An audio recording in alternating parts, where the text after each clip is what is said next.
Welcome back into Texan Live coverage of the Texas High School Coaches Association Convention, live from downtown Houston at the George R. Brown Convention Center. Being joined now by Samuel Padgitt from Fort Bend Marshall, quarterbacks coach, passing game coordinator for Fort Bend Marshall.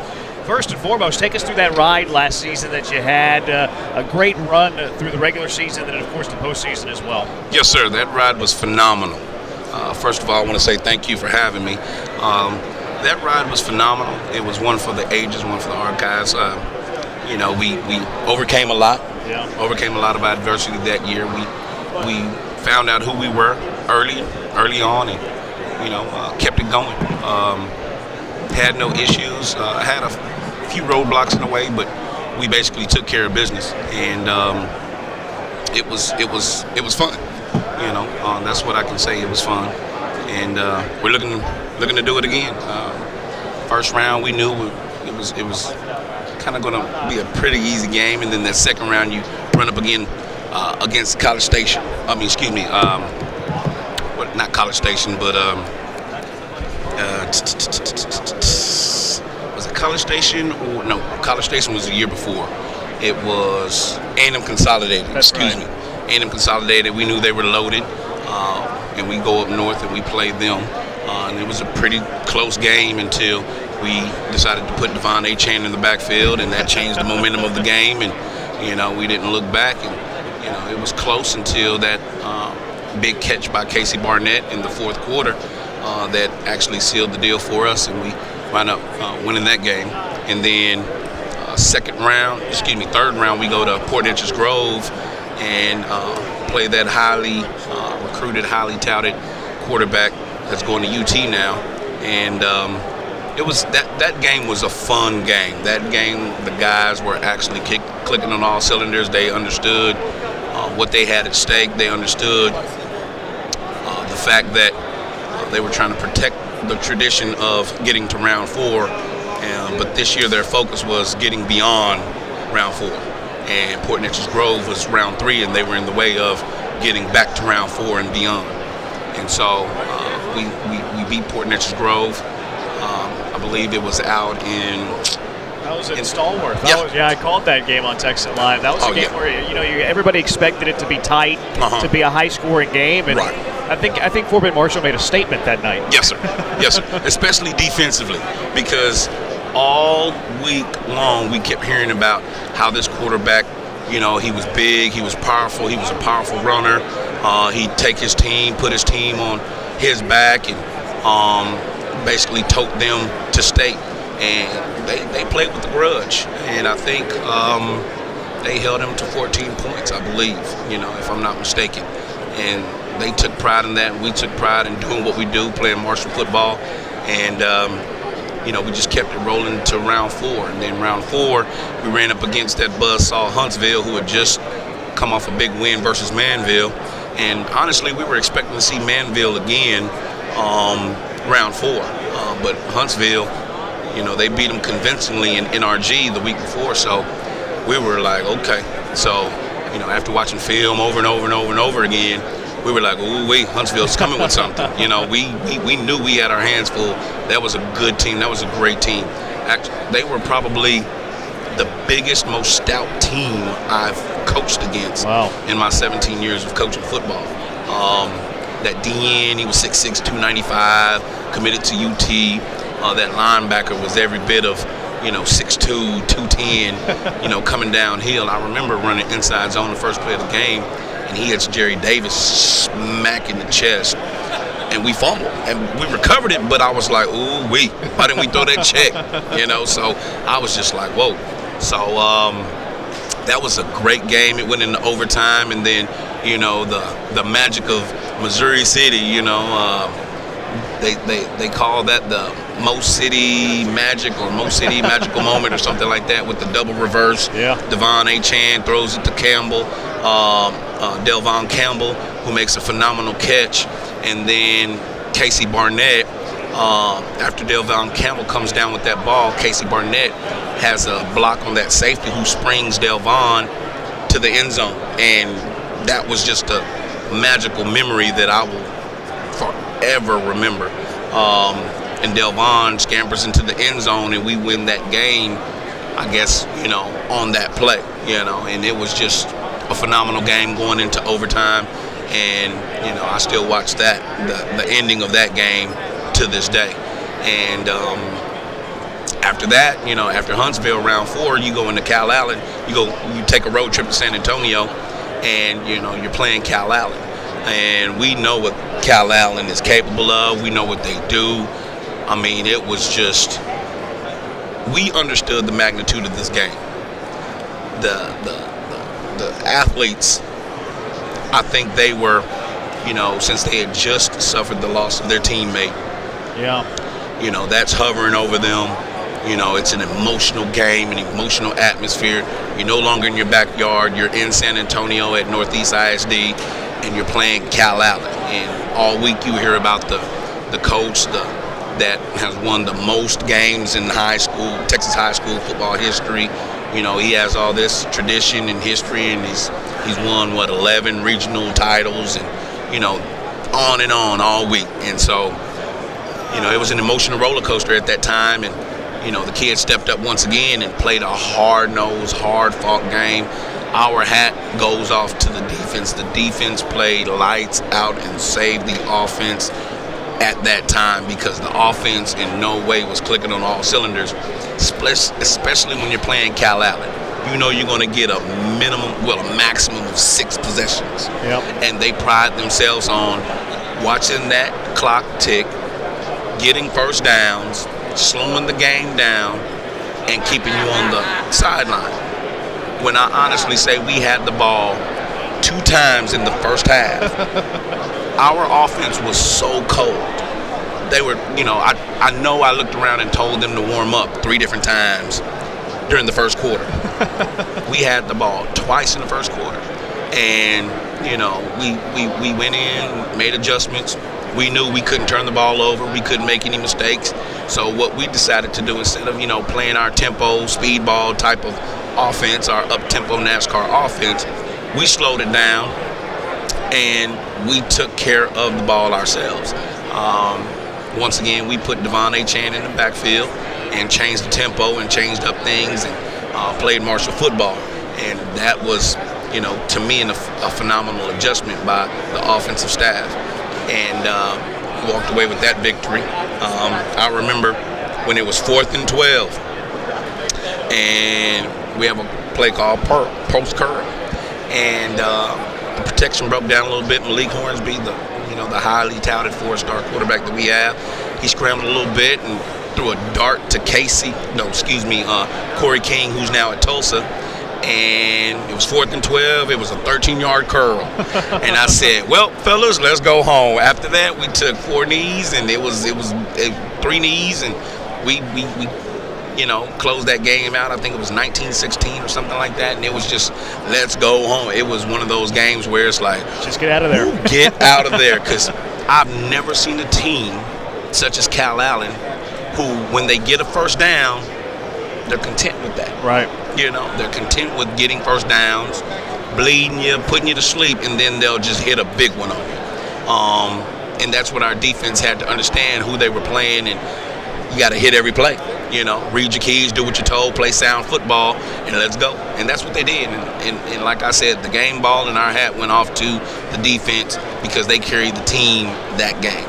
And, we got that, quote unquote, that refrigerator, that monkey off our back, per se, by winning that round 4 game, now winning that round 5 game. Let's go to state now.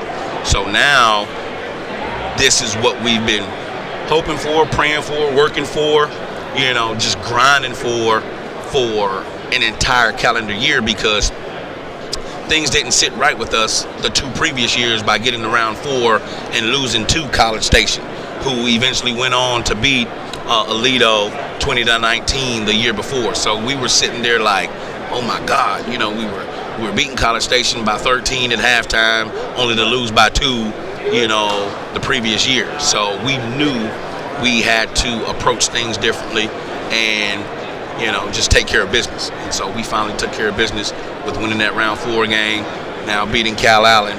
So now let's go to Jerry's World.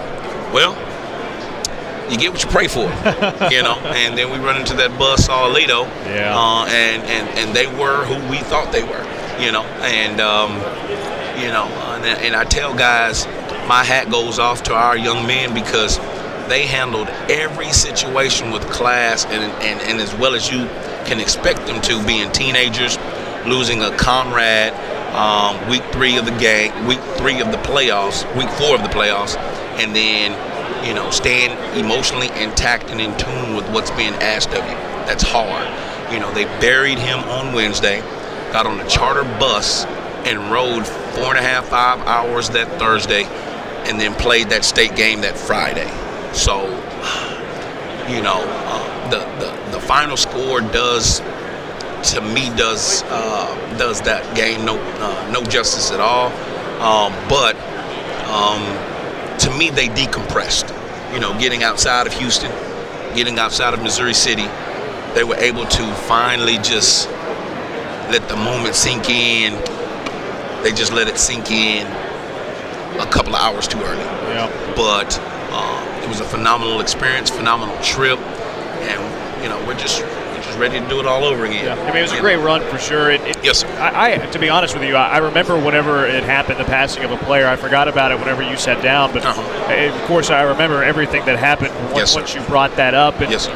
Part of what was the process of the coaching staff, you included, just to get to the rest of the team as you're going through this magical run of the playoffs and putting together this great season? What was the message, and how did you get the rest of the team to play? I remember having that coaching meeting. Coach James Williams pulled us all together. Of course, it was emotional, but we had to be there for the guys. You know, as grown men, you're expected to handle these type of situations as grown men.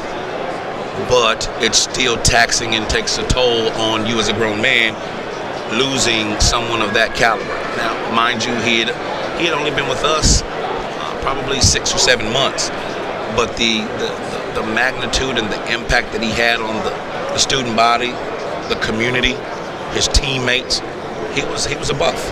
And to lose this young man so early, who had so much promise, the way that we lost him, was devastating.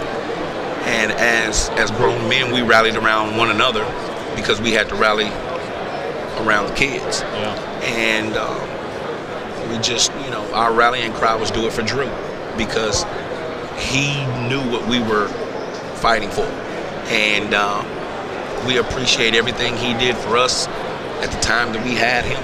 And that was our rallying cry, "Do it for Drew." And we approached it as one big family. You know, once you lose a family member, you rally around the other family members, and you know, you lean on one another. And that's what we did as a family. We leaned on each other emotionally, academically, faithfully. You know, and we basically took care of business in every moment. For the rest of that year, we dedicated to that young man because he made the ultimate sacrifice, and we appreciate him to no end, and we appreciate his family for letting us have him for the time we had him. And you know, our hat goes off. The coaching staff, we couldn't tell our young men we love them enough, because you know, in that time, you know, football is so minuscule when it comes to situations like that. And that's when you, as a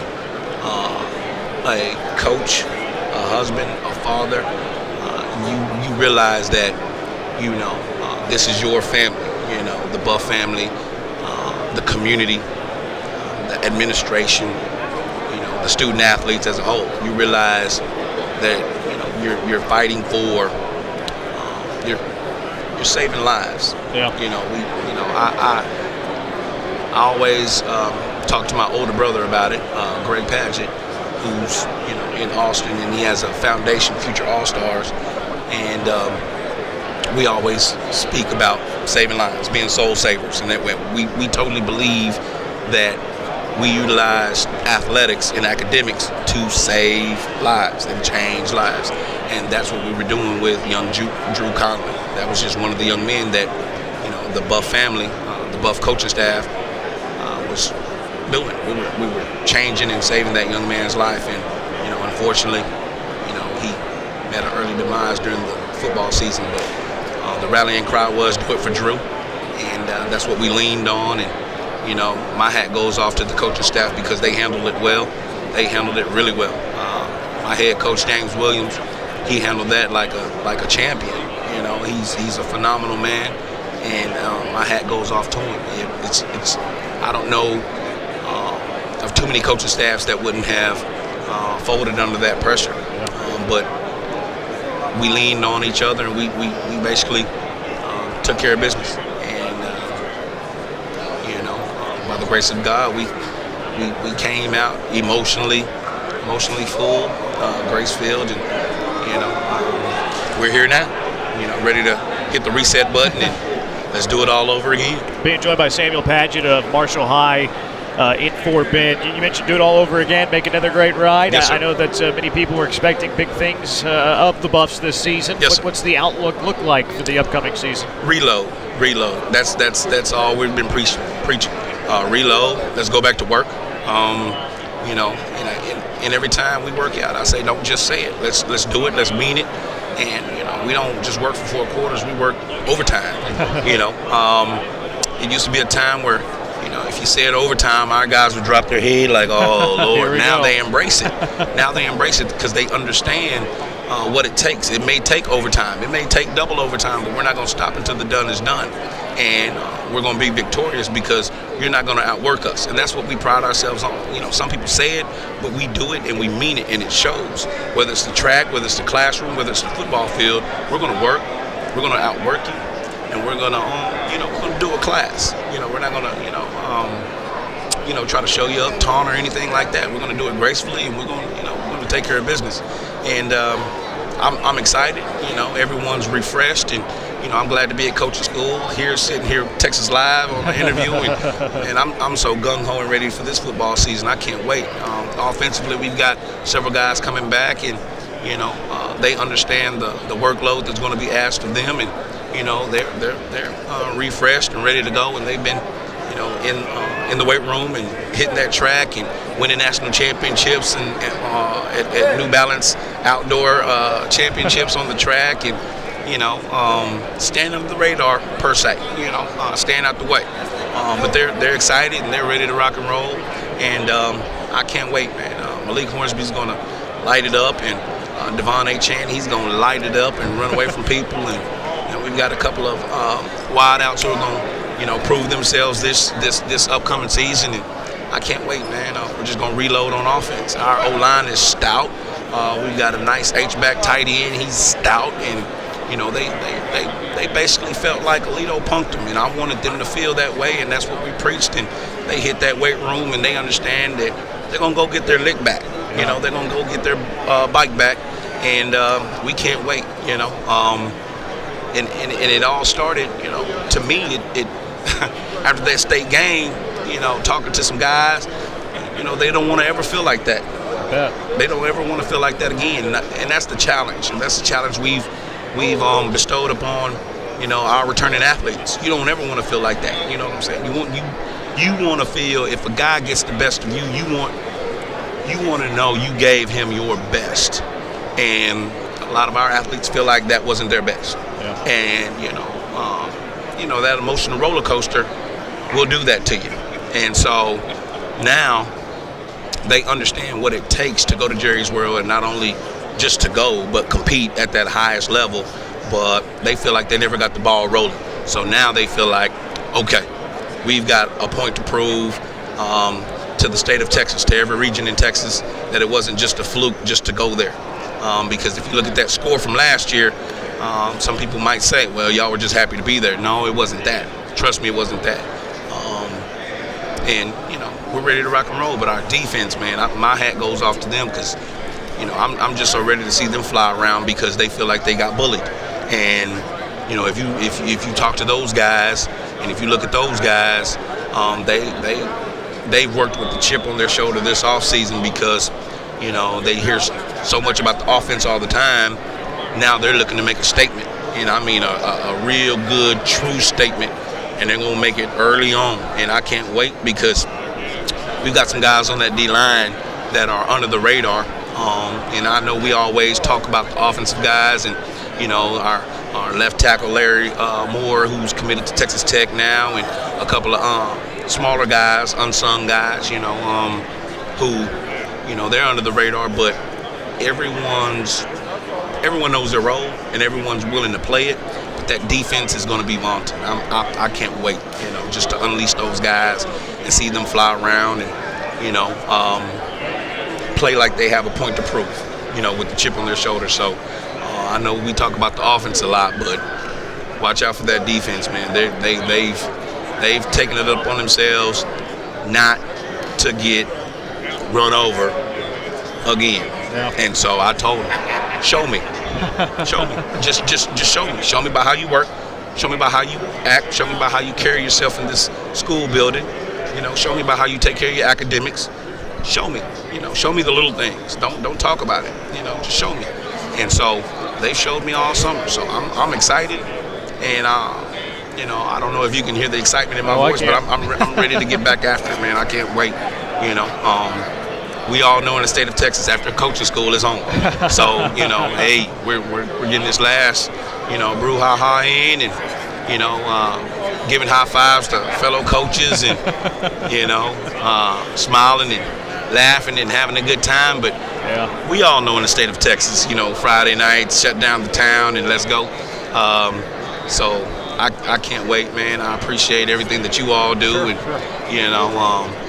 we can't wait, man. Let's get it going. Yeah, I always count down the days to high school football season, and Marshall will be a team to watch this upcoming season. Coach, thanks for the time. Appreciate you stopping by. No problem. Thank you. Anytime. All right, appreciate that. Samuel Padgitt, Fort Bend Marshall, stopping by. Great season last year, and looking forward to a great season again. We'll be back with more coverage of Texan Live, Texas High School Coaches Association Convention for the George R. Brown Convention Center in just a moment.